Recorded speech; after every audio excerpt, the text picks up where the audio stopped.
Hi guys, I Tejas Gandhi from Sanmars Educations.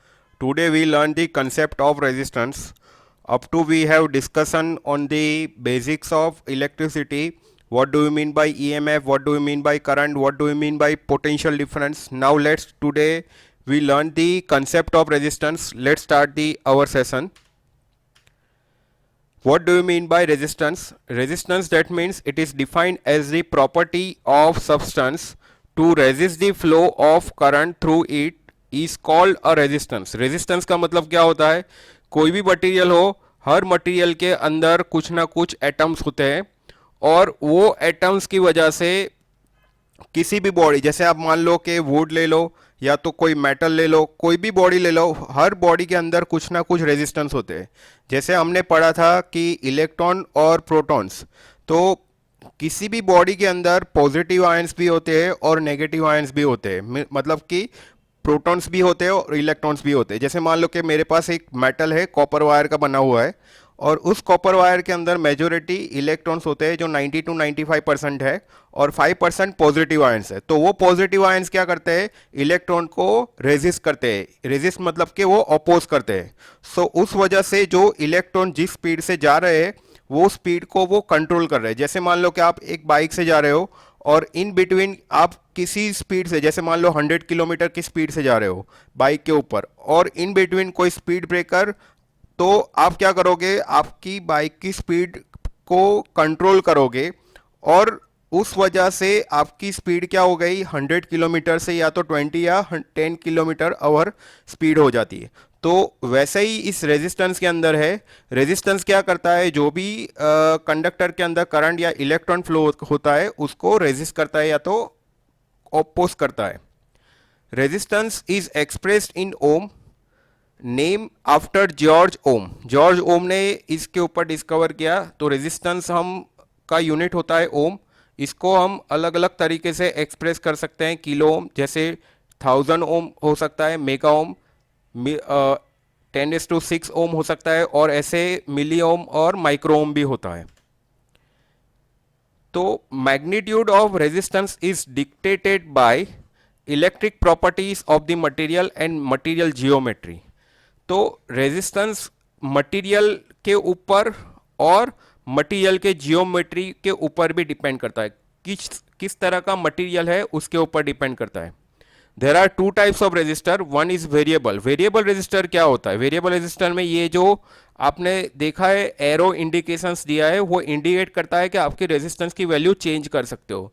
जैसे मान लो कि 0 to 10 ओम रेजिस्टेंस की वैल्यू है, तो 0 से 10 की ओम के बीच आप कोई भी वैल्यू वेरी कर सकते हो. जैसे मान लो 2 ओम है, 5 ओम है, 8 ओम है या 10 ओम है, कोई भी वैल्यू आप चेंज कर सकते हो. जबकि फिक्स रेजिस्टर में क्या होता है? फिक्स रेजिस्टर में आपकी वैल्यू फिक्स होती है. जैसे 0 to 10 ओम है तो आप 10 ओम ही रेजिस्टेंस यूज कर सकते हो.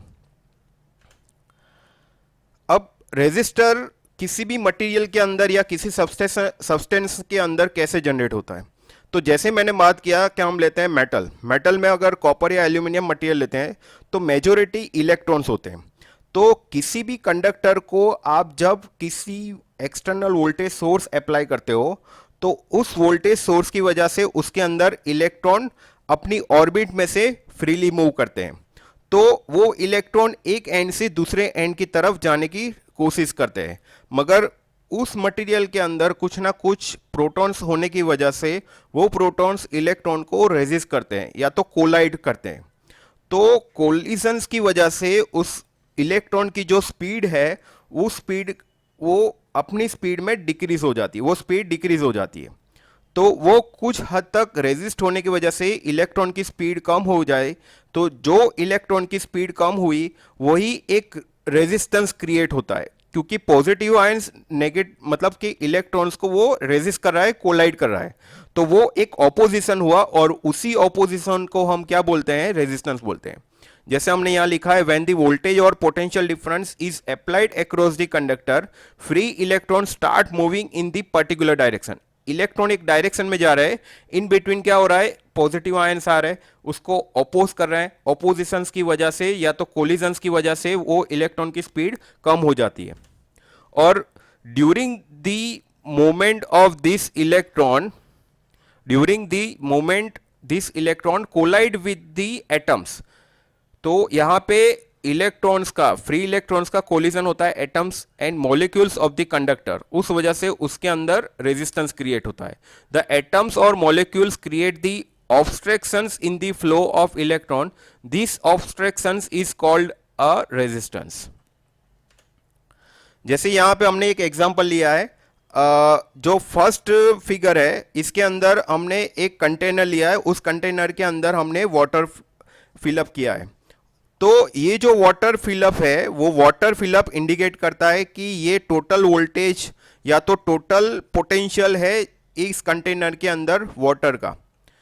तो नेक्स्ट जो फिगर है, इस फिगर के अंदर जैसे हमने यहाँ पे दो अलग अलग साइज के पाइप लिए हैं, मतलब अलग अलग डायमीटर के पाइप है, उस पाइप के अंदर से जो यहाँ से फ्लो हो रहा है, कंटेनर में से वाटर जो फ्लो हो रहा है पाइप थ्रू, उसमें ज़्यादा वाटर फ्लो हो रहा है क्योंकि diameter of pipe is very high, is more compare to this diameter of pipe. ये जो पाइप है उससे इसका डायमीटर ज़्यादा है, so that means the current यहाँ पे ज़्यादा फ्लो होगा, जबकि यहाँ पे क्या होगा, डायमीटर ऑफ पाइप का डायमीटर उसका कम है, उस वजह से इसके अंदर करंट कम फ्लो होगा। सो डेफिनेटली यहाँ पे जो वाटर फ्लो हो रहा है इसके हम कंसर्न कर सकते हैं इलेक्ट्रिसिटी में करंट, और जो डायमीटर है पाइप का उसको कंसर्न कर सकते हैं हम डायमीटर ऑफ वायर से। तो ये इलेक्ट्रिसिटी से एनालॉजी है। तो वाटर जो फ्लो हो रहा है पाइप में से वो करंट है, और डायमीटर ऑफ पाइप जो है वो डायमीटर ऑफ वायर है। तो यहाँ पे जो रेजिस्टेंस है, यहाँ जो हमने इंडिकेट किया है, यहाँ पे फुल वाटर फ्लो हो रहा है पाइप में से, मतलब कि यहाँ पे रेजिस्टेंस कम है। यहाँ पे जो वाटर फ्लो हो रहा है उसको कम रेजिस्ट कर रहा है, मतलब कि वाल्व आपने फुल्ली ओपन कर दिया है। अब कि मान लो कि यहाँ पे वाल्व आपने 50 to 60% क्लोज कर दिया है, मतलब कि जो वाटर फ्लो हो रहा है उसमें एक रेजिस्ट या तो ओपोजिशंस हो रहा है, इस वजह से आपका जो वाटर फ्लो हो रहा है एक एंड से दूसरे एंड वो कम फ्लो हो रहा है, क्योंकि इसके अंदर ज़्यादातर ओपोजिशंस क्रिएट हो रहा है। सो इस ओपोजिशंस की वजह से आपका वाटर ज़्यादातर फ्लो नहीं हो रहा है। सो यही हम कंसर्न करेंगे इलेक्ट्रिसिटी के साथ। तो यहाँ पे जो वाटर फ्लो हो रहा है वो क्या हो रहा है, वाटर जो फ्लो हो रहा है वो एक तरह का करंट ही है। So I think all of you understood my this theory. Thank you for watching my video. Subscribe the channel. Next time we discuss the law of resistance. Thank you.